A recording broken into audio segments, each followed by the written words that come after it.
You know, actually, making videos about 9/11 is very difficult.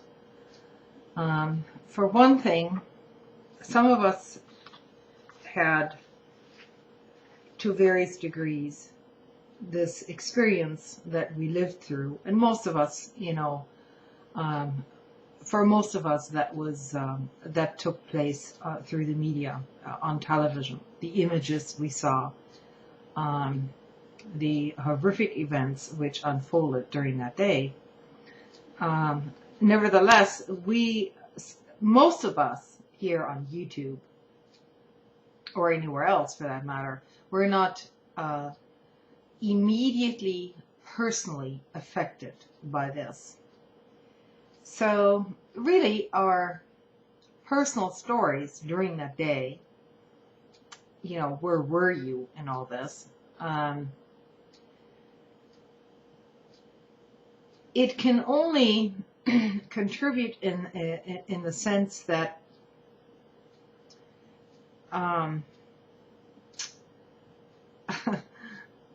not in the immediate sense, but it can only contribute in a sense how everyone felt on that day and why it will be stuck in memory for some of us forever,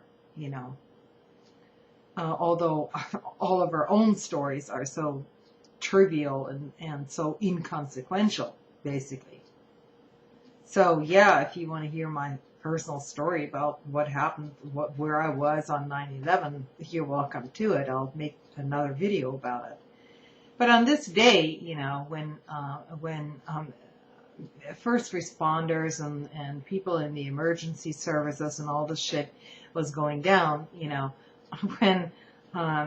when their funding is being cut and when they're not actually being honored, but only being paid lip service to, I have a problem with that.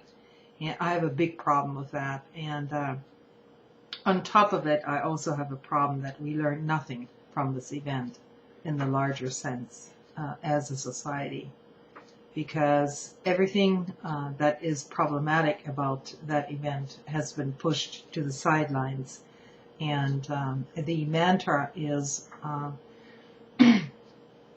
let's never forget while in the process of forgetting everything and in the process of eliminating evidence and just, whitewashing the entire incident as if it didn't have multiple causes.